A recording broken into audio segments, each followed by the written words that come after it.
flooding in KZN is not over, with more heavy rain expected in parts of the province. And as you heard, the South African Weather Service saying that it might rain throughout the course of the week and over the long weekend. Let's speak to ER24's Russel Meiring now, who will be able to give us an update on the emergency front. Thank you very much, sir, for your time here on All Angles. We do appreciate it.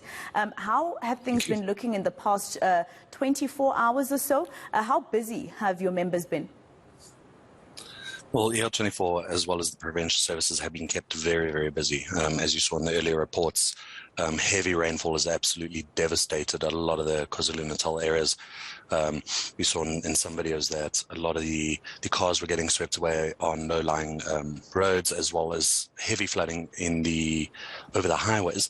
So we are obviously urging all members and motorists as well just to take caution, especially during rain itself, where, safe following distances and things like that, especially now with low-lying roads, for example, not to drive over those when they flooded, things like that.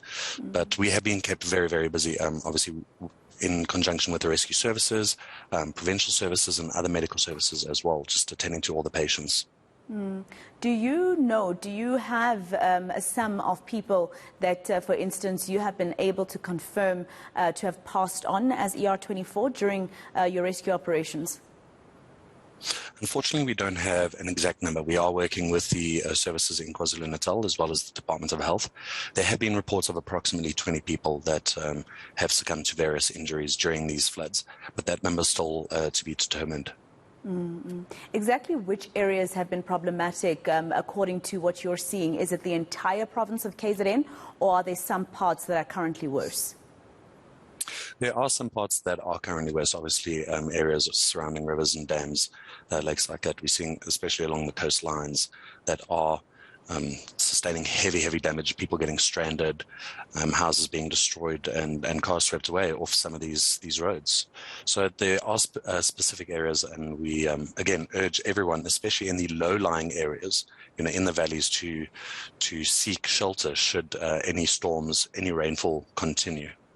All right. So, Mr. Meiring, one of my colleagues, Lethiwe Mdluli, actually had to, she's been forced to stay at home and work from home, which is difficult with our jobs. But obviously, it's her life that comes first. What are some of the tips that you would give to people? I mean, it's a Tuesday. People are supposed to be taking their children to school and going to work.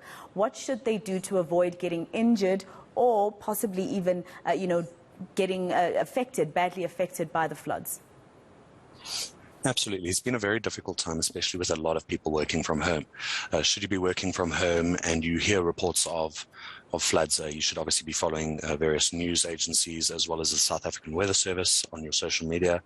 And should there be any reports of floods, obviously get to a high ground safely. Take your immediate family with you and seek shelter.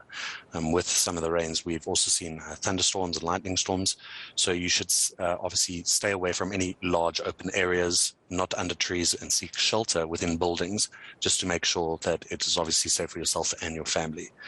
Take necessities with you, such as, the bare minimums of food, maybe a first aid kit and emergency supplies, and get to a higher ground, the mountainside, things like that. We ask that everyone tries to stay away from low-lying valleys, near rivers, things like that. But it can be a very, very difficult situation to try mitigate.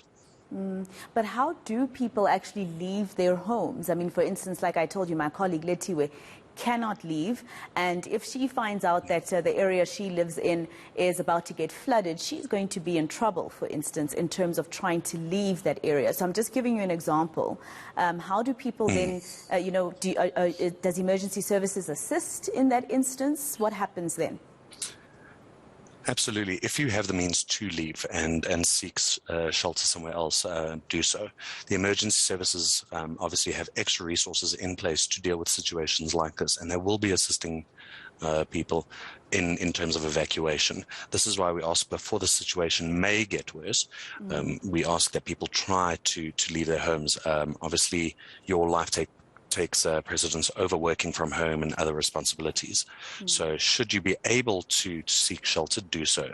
If you are stuck at home, no transport, or you're already flooded and you can't escape your home, this is when you should obviously call the emergency services and the rescue services for further aid. Do you know if you were called, if any of your members were called out to schools, for instance, in KZN or hospitals that are flooding? As far as we know, not yet. Obviously, a lot of these buildings are taking damage. So we are on high alert. We have extra members in place that will be assisting various companies and hospitals. I know a lot of the schools have closed due to this. A lot of kids weren't able to even get to school during this week. So I know that steps have been taken, that a lot of schools have closed to allow the families to be together and obviously seek safe shelter. Well, thank you very much for your time on All Angles. That is Russel Meiring. He is from ER24.